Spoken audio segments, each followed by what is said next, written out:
안녕하십니까 성도 여러분. 최송수 목사의 말씀 묵상 시간입니다. 온전한 예배를 위해 캄보디아 바탄방 신학교에서 제공합니다. 오늘 본문은 갈라디아서 5장 1절로 26절까지의 말씀이고요. 성령을 따라 행하십시오. 이 제목으로 말씀을 묵상하겠습니다.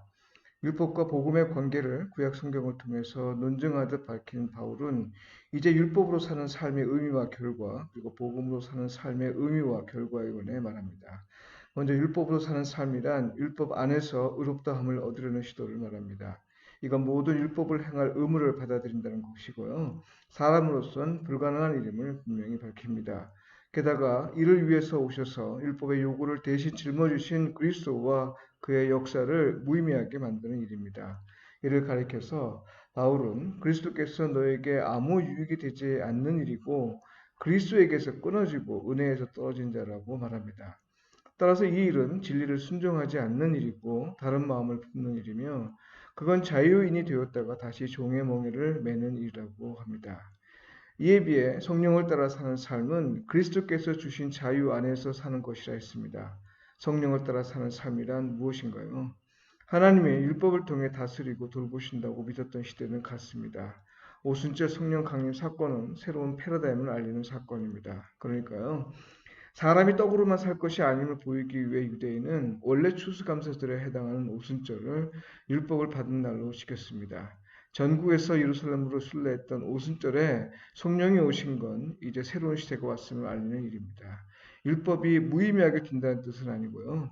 율법으로 하나님과의 관계를 회복하려는 때는 지나갔고 이제는 하나님에 의해 관계가 회복되는 때라는 거죠. 이제 할 일은 그리스도를 믿고 회개하여 성령의 인도를 받는 겁니다.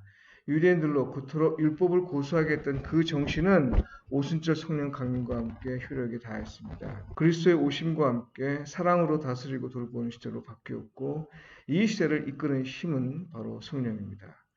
우리가 그리스도를 믿을 때 성령은 우리 안에 거하십니다. 우리 안에 거하시면서 하나님이 그리스도를 통해 행하시고 이루신 일이 온전히 나타나길 기다리라고 합니다.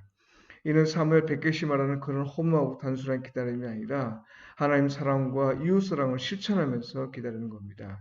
따라서 성령을 따른다는 건 우리의 일상에서 하나님의 다스림과 돌보심을 받아들인다는 거고요. 성령의 인도에 따라 하나님 나라를 보이는 삶을 사는 겁니다. 예수 그리스도가 밝게 보이신 하나님 나라 안에 굳건히 서서 다시는 넘어지지 않고 또 떨어지지 않도록 조심하며 사는 걸 의미합니다. 이런 삶을 두고 바울은 오직 사랑으로 서로 종로하는 것이라 이렇게 말했습니다. 또한 성령을 따라 살면 육체의 욕심을 이루지 않는다 했습니다. 그 이유는 성령으로 사는 사람들은 그리스도 예수와 함께 그 정욕과 탐심을 십자가에 못 박았기 때문입니다. 19절에서 21절에서 바울은 육체의 욕심이라는 게 무엇인지 나열하면서 이런 일을 하는 자들은 하나님 나라를 유업으로 받지 못할 것이라 했습니다. 여기서 오해하지 말아야 할 건요. 율법의 의를 추구하는 사람들에게 이런 것들이 열매로 나타난다는 건 아닙니다. 율법을 따라 살아도 육체의 욕망과 탐심을 극복하지 못하고 여전하다는 말입니다. 이에 비해 성령을 따라 살면서 육체의 정욕과 탐심을 십자가에 못 박은 사람들은 성령의 열매를 맺을 것이라 했습니다. 22절로 23절에 나와 있는데요. 오직 성령의 열매는 사랑과 희락과 화평과 오래 참음과 자비와 양성과 충성과 온유와 절제니. 성도 여러분, 새 포도주는 새로운 부대에 담아야 합니다. 율법으로 하나님의 의를 얻으려는 수고로는 결단코 우리의 육체의 욕망을 이기지 못합니다. 세상에서 그리스도를 믿고 살면서 성령의 인도를 받으시길 축복하며 기도합니다. 또한 그리스도인으로서 뜨겁게 사랑하고 서로 힘써 돕고 진심으로 서로를 세우는 삶을 통해 하나님과 이웃에게 복음에 합당하게 반응하며 사시길 축복하며 기도합니다. 캄보디아 바탄방 신학교 학생들은 가난합니다. 선교사의 도움 없이는 자립하기 어렵습니다. 우리 교회 역사에도 그런 때가 있었음을 기억합니다. 그러나 몸은 가난해도 마음만은 따뜻하고 또 풍성해졌으면 합니다. 가난해도 자존감을 잃지 않는 학생들의 모습을 봅니다.